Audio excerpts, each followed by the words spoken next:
One of the things we can do with Generative Fill is actually create images from scratch. So why don't we do that right now? We're just going to choose File, New, and I'm just going to do 1920 by 1080, which is HD resolution. Let's get rid of those guides. So we're just going to choose the View Guides, and let's clear those guides. Great. All right, so we can start with the marquee tool or anything we want to make a selection. So why don't we start at the top, and we're going to ask for a dark, gloomy, cloudy sky.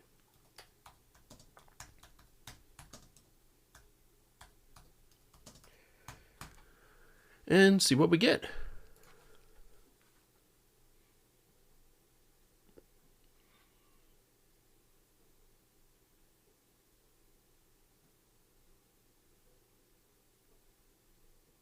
All right, that's a good starting place. We could look at the three variations, the second and the third variation.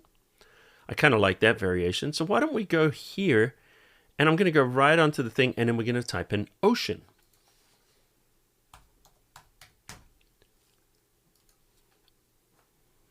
All right, we've got a few different options here. I think we're going to go with this option. And I feel like we need a beach, so why don't we just select around where the surf is, and we're going to type in beach. Notice I didn't use a straight line because I want it to be a little more organic and not perfectly straight. So the shape of the selection will definitely influence what is generated in a big way. All right, we've got a rocky beach. That was unexpected. Now, if I wanted a sandy beach, I would have put sandy and asked for a sandy beach, but I kind of like this. This is neat. Why don't we do a little bit over here, and let's type in rocks. Let's see what we can get on the side here. All right, we've got some big boulders here. Those look pretty neat. All right, so as you can see, we've started to generate a scene here. Now, where it doesn't do quite as well sometimes is doing different types of creatures, but let's try it and see what we can do here. Maybe we can put a little crab on here and see if it'll work.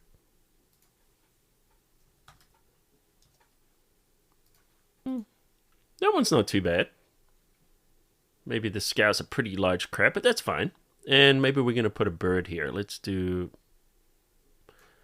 So we're going to have it kind of sitting up, all right? And we'll do something like a seagull.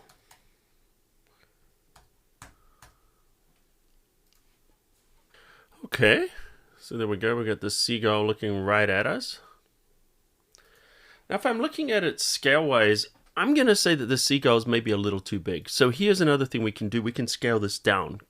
So just select that layer, hit Control-T for transform, and I'm just going to scale it down to about the size that I would want this seagull, and we're going to position it where we would want it. I'm going to say about there.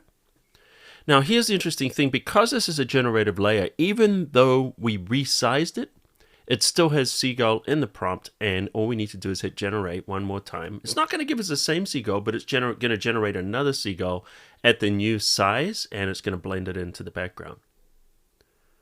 Now, bear in mind that that area around it is also going to be part of it. Let me show you. If I show hide all other layers. So wherever you make the selection is actually the background. So these are not going to be cut out. You could cut them out and reposition them manually if you wanted. I'm going to hit the Alt or Option key and go there. But what it does is just going to blend these different ones in. And it just, you know, as you can see there, it generates around the background. All right, so we've got a bird there. Now, what if we wanted to have another seagull but have it flying? Well, watch this. If I hit the Alt or the Option key and I drag this out, like what I've done right now is I've dragged out a copy of it. This is still a seagull, but let's hit Control-T, and then I'm going to hold the Shift key so I can go non-proportional scaling.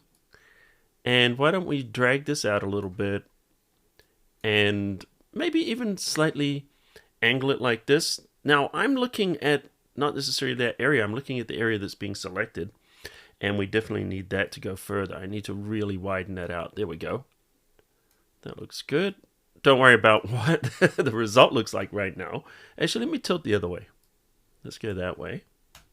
So what I want to do now is I want to generate another seagull into that shape. So we're going to hit generate, and now it's going to generate another seagull.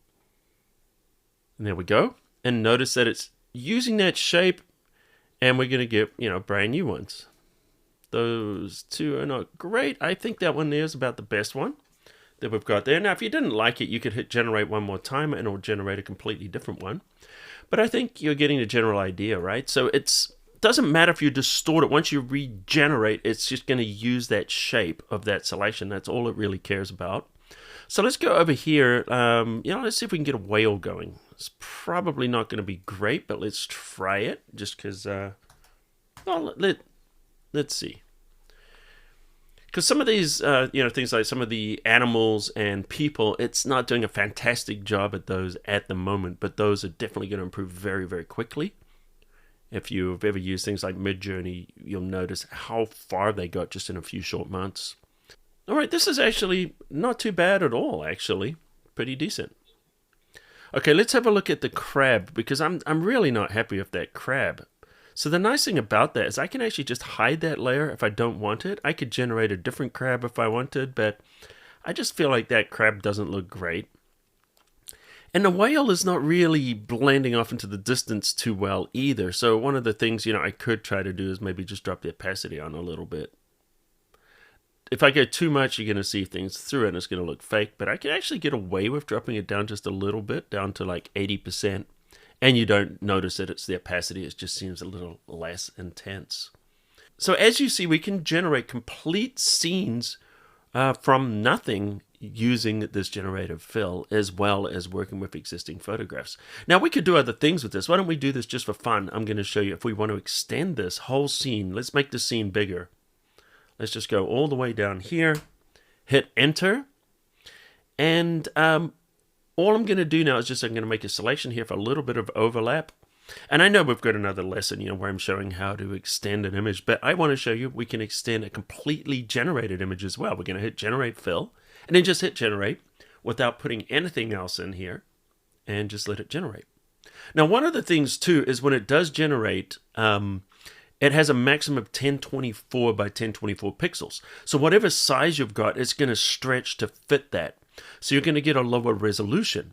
However, if we start to build up the image slowly like we're doing here, we're actually getting better resolution because we're building it up in small pieces. So if you find some areas, hey, like a little too low res, then just pop them in. But in this case, I think this is looking great.